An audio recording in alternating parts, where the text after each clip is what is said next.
بسم اللہ والصلاة والسلام علی رسول اللہ اما بعد۔ یہ صفحہ نمبر ہے 308، آیت نمبر ہے 161 اور 162۔ اعوذ باللہ من الشیطان الرجیم، بسم اللہ الرحمن الرحیم۔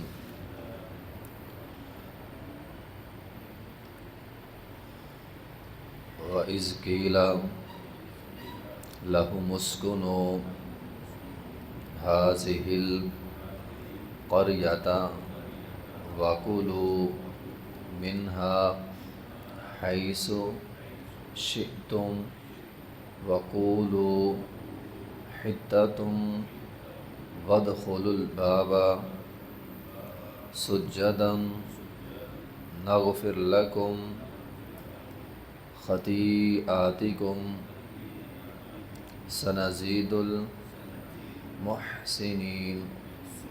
فبدل الذین ظلموا منهم قولا غیر الذی قیل لهم فأرسلنا علیہم رجزا من السماء بما كانوا یظلمون۔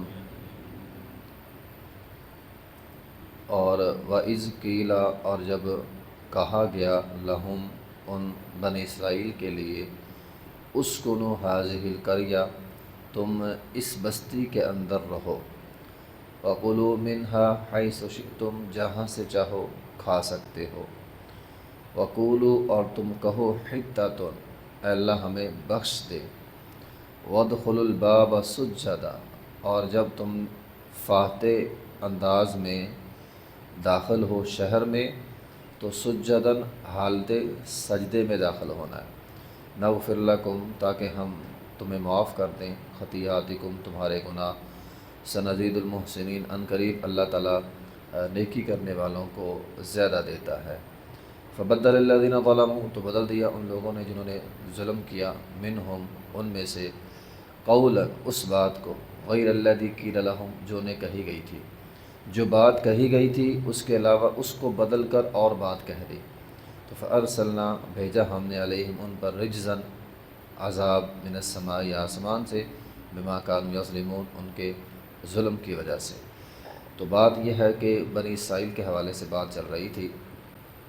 اللہ تعالیٰ نے موسیٰ علیہ السلام کو بیت المقدس فتح کرنے کا حکم دیا۔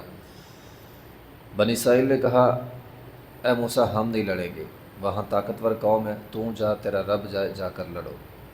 40 سال میدان تیم میں رہے، وہاں من سلوہ اترا۔ 40 سال کا عرصہ کافی ہوتا ہے ایک نسل کو بدلنے کے لیے۔ اب وہ نسل جو موسیٰ علیہ السلام کے ساتھ تھی وہ فوت ہو گئی، نئی نسل آئی، نئی نسل کی اچھی تربیت ہوئی۔ یوشع بن نون ان کے پیغمبر تھے، موسیٰ علیہ السلام وفات پا چکے تھے، تو ان کی قیادت میں انہوں نے جہاد کیا، اور جہاد کے نتیجے میں فلسطین کا علاقہ فتح ہو گیا۔ اب جب بنی اسرائیل فاتح بنے تو اللہ تعالیٰ نے انہیں احکامات دیے۔ احکامات ان کے لیے یہ تھے کہ اس شہر میں تم نے داخل ہو جانا ہے، اور داخل ہونے کے بعد وَكُلُوا مِنْهَا حَيْثُ شِئْتُمْ، جہاں سے چاہو کھا سکتے ہو۔ اللہ تعالیٰ نے ان کا یہ مسئلہ حل فرمایا، کیونکہ میدان تیم میں من سلوہ کھاتے تھے۔ پھر انہوں نے کہا کہ ہمیں سبزیاں دالیں چاہیے، تو اللہ نے کہا کھیتی باڑی کرو۔ اب صحرائی علاقے میں کھیتی باڑی مشکل تھی، تو ان کے کھانے پینے کا مسئلہ ہی رہا۔ پہلے من سلوہ ٹھیک تھا، بعد میں ان کی خواہش کے مطابق کھیتی باڑی یہ مشکل کام تھا۔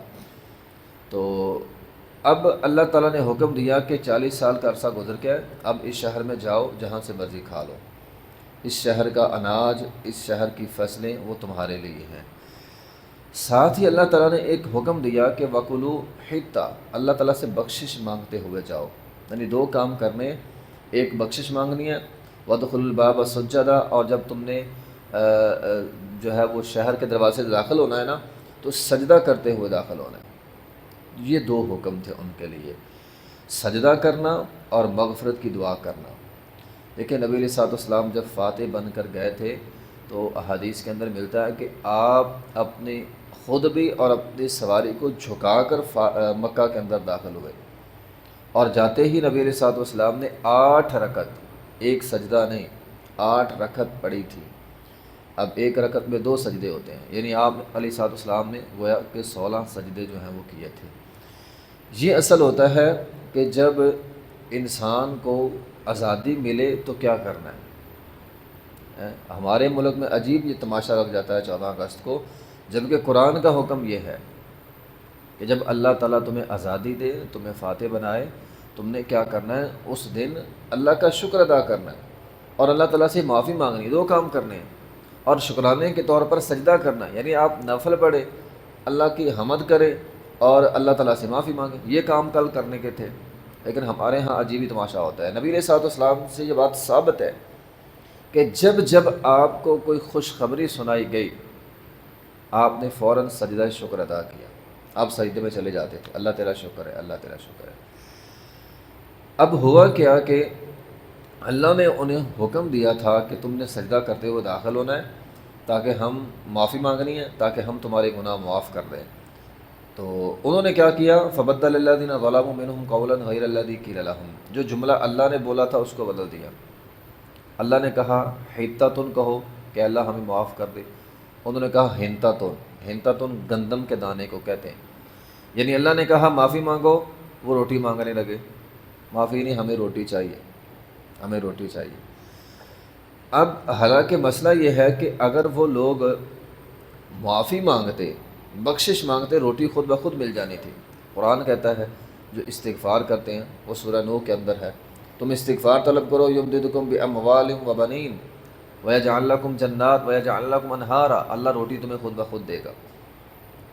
اب آپ غور کریں، یہ کام بنی اسرائیل نے کیا، لیکن ہماری قوم بھی یہی کام کرتی، اللہ سے معافی کم مانگتی ہے، روٹی زیادہ، روٹی کی فکر زیادہ ہے، معافی کی فکر ہی کوئی نہیں۔ یہ باتیں صرف بنی اسرائیل کی نہیں ہے، ہماری قوم کی صورتحال بھی یہی ہے۔ بھئی جب ہم اللہ سے معافی مانگیں گے، روٹی خود بخود مل جائے گی۔ معافی مانگنے سے اللہ بغات دیتا ہے، اللہ مال دیتا ہے، لیکن ہم کیا کرتے ہیں، معافی نہیں مانگتے، روٹی مانگ لیتے ہیں اور روٹی کے لیے محنت کرتے رہتے ہیں، پھر روٹی مشکل ہو جاتی ہے۔ تو یہ کام انہوں نے کیا۔ تو جس طرح یہود کے ہاں اللہ تعالیٰ کے احکامات یا اللہ تعالیٰ کے حکم کی کوئی حیثیت نہیں ہے، آج کل بہت سارے مسلمان ہیں ان کے ہاں اللہ کے حکم کی حیثیت ہی کوئی نہیں، معافی مانگتے ہی نہیں ہیں یا بہت کم مانگتے ہیں، تو معافی کثرت سے مانگنی چاہیے۔ اور آگے اللہ تعالیٰ نے فرمایا سنزید المحسنین، اللہ تعالیٰ احسان کرنے والوں کو پسند کرتا ہے، اور محسن کی اصل تعریف ہم نے حدیث کے اندر پڑھی ہے، عبادت کرنا، یعنی جو اللہ کا حکم، عبادت کیا، اللہ کا حکم ماننا۔ نبی علیہ الصلوۃ والسلام نے فرمایا عبادت ایسے کرو جیسے تمہیں اللہ دیکھ رہا ہے، تو اللہ کا حکم ایسے مانو جیسے تمہیں اللہ دیکھ رہا ہے۔ تو پھر بات وہی ہے کہ اللہ نے بخشش کہا ہے تو بخشش مانگنی ہے، اللہ خود بخود جو ہے وہ انسان کو روٹی دے گا۔ تو اللہ تعالیٰ احسان کرنے والوں کو پسند کرتا ہے۔ تو بہرحال انہوں نے کیا کیا، انہوں نے وہ جملہ جو ہے وہ بدل دیا، انہوں نے ہنتا کا لفظ بولا اور روٹی مانگی، تو فارسلنا علیہم رجزا من السماء، اللہ تعالیٰ نے اس حکم عدولی پر ان پر آسمان سے عذاب بھیجا۔ رجز ویسے طاعون کی بیماری کو بھی کہتے ہیں، تو طاعون کے بارے میں نبی علیہ الصلوۃ والسلام کی حدیث ہے، فرمایا یہ اللہ کی طرف سے ایک عذاب ہے جو اللہ نے بنی اسرائیل پر بھیجا تھا۔ تو طاعون سے پھر ان کے بہت سارے لوگ جو ہے وہ مرنا شروع ہو گئے۔ تو نبی علیہ الصلوۃ والسلام نے فرمایا جس علاقے میں طاعون کی وبا ہو وہاں سے بھاگنا نہیں چاہیے، اور جہاں وبا ہو وہاں جانا بھی نہیں چاہیے، نہ وہاں جائیں نہ وہاں کے لوگ باہر نکلیں۔ تو بہرحال اس آیت میں، ان دونوں آیات میں جو ہمارے لیے پیغام ہے وہ یہ ہے کہ جب انسان کو اللہ خوشی دے اسے تکبر نہیں کرنا چاہیے۔ اب اللہ نے ان کو فتح دی، انہوں نے تکبر کیا، نہ سجدہ کیا نہ بخشش مانگی۔ تو فاتح قومیں جب اپنی فتح کو اللہ کے کھاتے میں ڈال دیتی ہیں، اللہ مزید فتوحات دیتا ہے، لیکن جب اپنی فتح کو اپنی فوج، اپنی تعداد، اپنے اسلحے کے اوپر ڈال دیتی ہے، تب ذلت اور رسوائی مقدر بن جاتی ہے۔ غزوہ حنین ہمارے سامنے ہے، صحابہ کرام نے سوچا کہ ہم تعداد میں زیادہ ہے، لیکن ان کو مار پڑی وہاں پہ۔ تو یہ ہے کہ فاتح قومیں جب اللہ تعالیٰ کا، سلیمان علیہ السلام چونٹی کی آواز سنی تھی، انہوں نے اللہ کا شکر ادا کیا، اللہ تعالیٰ شکر ہے تو نے مجھے طاقت دی، میں نے چونٹی کی آواز سن لی ہے۔ تو یہ فاتح قومیں ہوتی ہیں، وہ اللہ تعالیٰ کا ہر وقت شکر ادا، اللہ تیرا شکر ہے، اللہ تیرا شکر ہے۔ تو اللہ کا شکر ادا کرنا اور گناہوں کی معافی مانگنا یہ نعمتوں کو مزید زیادہ کرتا ہے، لیکن اللہ تعالیٰ کی نافرمانی کرنا یہ انسان کے لیے وبال ہے۔ بما کانوا یظلمون، انہوں نے اللہ کا حکم نہیں مانا تو اللہ کا عذاب ان پر جو ہے وہ آ پہنچا۔ وآخر دعوانا الحمد للہ رب العالمین۔